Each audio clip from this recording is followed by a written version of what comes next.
আসসালামু আলাইকুম, কেমন আছেন সবাই? আশা করি যে যেখান থেকে আমার ভিডিওটি দেখছেন সবাই ভালো আছেন, সুস্থ আছেন। আমরা আলহামদুলিল্লাহ অনেক বেশি ভালো আছি আপনাদের ভালোবাসায়। আজকে বানাবে পিঠা, আর আমি আজকে চলে যাব, যার কারণে আম্মা পিঠা বানাচ্ছে আমাকে সাথে করে দেওয়ার জন্য। বানাবো আজকে ভাজা পুলি পিঠা, তিলের ভাজা পুলি পিঠা। তো এখানে তিল বের করে নিছি। তো এগুলা আমার নানু পাঠিয়েছিল আম্মার জন্য। তো এগুলা অনেকগুলাই ছিল। তো আম্মা বলতেছে যে তিলের পিঠা বানিয়ে দেই, আর যেহেতু এখনো শীত ভালোভাবে আসেনি, তো যার কারণে এই পিঠাটা এখন খেতে ভালো লাগবে। তো তিলগুলা ভেজে নিচ্ছে হালকা করে, আগুন দিয়ে না, মানে চুলায় রান্না করা হয়েছিল সেই তাপে হালকা করে একটু মুচমুচা করে ভাজার জন্য। তো এখানে তো ভাজা শেষ, আর এখন পাটায় পিষে নিচ্ছে।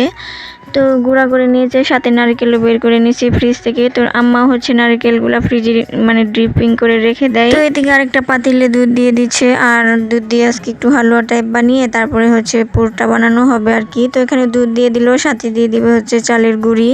তো চালের গুঁড়িটা আগে একটু ভেজে নিলেও হয়, আর এভাবে দিলেও হয়। তো এখানে দিয়ে দিল চিনি পরিমাণ মতো, মানে মিষ্টি একটু বেশি হলে ভালো লাগে, যেহেতু মিষ্টি পিঠা হবে এটা। তো তারপর দিয়ে দিচ্ছে এখানে একটু লবণ দিয়ে তারপরে দিয়ে দিল নারকেল কুড়া। তো দিয়ে এখন ভালো করে নেড়ে চেড়ে মিক্স করে নেবে আর কি। জাল দিচ্ছে আর ভালো করে মিক্স করে নিচ্ছে, এভাবে হালুয়াটা হয়ে যাবে। আর তিলটা এখনই দিবে না, তো যখন এটা হয়ে যাবে তারপরে তিল দিয়ে নেড়ে চেড়ে তারপরে নামিয়ে নেবে। না হলে তিলের যে স্বাদ একটা গন্ধ থাকে ওটা চলে যাবে। তো চাল এখানে এলাচ দেওয়া যায়, এলাচ দিলে একটা ঘ্রাণ আসবে, কিন্তু আমরা চাচ্ছিলাম যে তিলের একটা অর্গানিক ফ্লেভার এটাই থাকুক। তো এখানে তিল সবগুলা দিয়ে ভালো করে এখন মিক্স করে নিতেছে। পিঠা খাওয়ার মৌসুমটাই শীতের মধ্যে সকল ধরনের পিঠা খাওয়া যায়, আর অনেক বেশি ভালো লাগে খেতে। কেন জানি না, শীতের মধ্যে সব ধরনের পিঠা খেতে ভালো লাগে গরমের থেকে। একটা কথা, আমাদের গ্রামে মেয়েরা যদি বাবার বাড়িতে আসে তাহলে এভাবে পিঠা বানিয়ে দিয়ে দেয় শ্বশুর বাড়িতে সাথে করে নিয়ে যাওয়ার জন্য। তো এদিকে তো তিলের পুরটা হয়ে গিয়েছে, এখন আটা কাই করে নেবে। এখানে আগে থেকে গরম পানি করে রেখেছিল, এখন চালের গুঁড়োটিকে বল বল বানিয়ে তো এখানে পানির মধ্যে দিয়ে দিল, দিয়ে এখন ঢাকনা দিয়ে ডেকে তারপরে 5-10 মিনিট রেখে দেবে একটু সিদ্ধ হওয়ার জন্য। আমাদের গ্রামে সবাই এভাবে আটাটা খুলে, তো কে কোন জেলায় মানে কিভাবে আটা খুলে অবশ্যই কমেন্ট করে জানিয়ে দিবেন। আর এভাবে খুলে নাকি পিঠাটা অনেক বেশি ভালো হয়। সবগুলো দিয়ে দিয়েছে, এখন ঢাকনা দিয়ে 5 মিনিট রেখেও দিয়েছিল। তো নামিয়ে নিয়েছে এখন। তো একটু সিদ্ধ যখন হয়ে যাবে, তো এক্সট্রা যে পানি ওইটা ভালো একটা পাত্রে মানে ঢেলে নিল, কারণ কায় মথার সময় এই পানিটা আবারও লাগবে। তো এখন আবারও ঢাকনা দিয়ে 5 মিনিট রেখে দেবেন। রেখে দেওয়ার পরে তো এখন ঢাকনাটা খুলে এখন ভালো করে নেড়ে নিচ্ছে, মানে সবগুলা মিক্স করে নিচ্ছে, বলগুলা ভেঙে নিচ্ছে। ভালো করে নেড়ে চেড়ে একদম মিশিয়ে নেবে পানির সাথে। আর যে এক্সট্রা পানি আছে ওইটা যখন কাইটা মতবে তখন হালকা হালকা করে পানি নিয়ে তারপরে মানে পানি প্রয়োজন ততটুকু দিবে, আর মতে নেবে।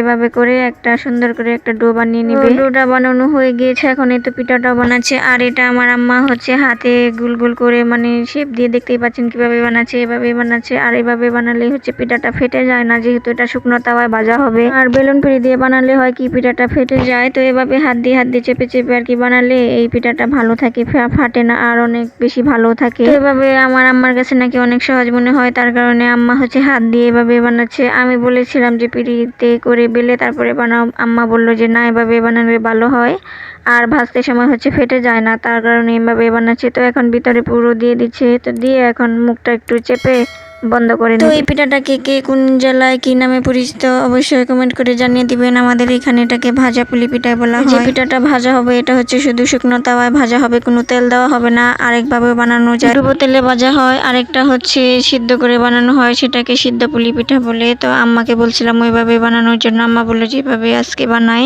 কারণ সিদ্ধ পুলিটা আমাদের খাওয়া হয় কিন্তু এভাবে আর কি কখনো খাওয়াই হয় না বেশি, তাই এভাবে শুকনো তাওয়ায় ভেজে তারপরে বানানো হচ্ছিল। তো এই তো ভাজতেছে, এক পিঠ উল্টা পাল্টা করে তারপরে ভালো করে ভেজে নিয়েছে। তো এই তো এদিকে পিঠা বানানোটাও শেষ হয়ে গেছে, দেখতেই পাচ্ছেন কত সুন্দর হয়েছে। আর শুধু সুন্দরই না, খেতে অসম্ভব মজা হয়। তো আমিও যেহেতু বানাচ্ছিলাম, হাতে দেখতেই পাচ্ছেন যে এখনো গুড়ি লেগে আছে। তো এই তো একটা কামড় দিয়ে ভেঙে দেখালাম আপনাদেরকে। তো অনেক বেশি ভালো হয়েছিল। যাই হোক, আজকের মতো এই পর্যন্ত, সবাই ভালো থাকবেন, আল্লাহ হাফিজ।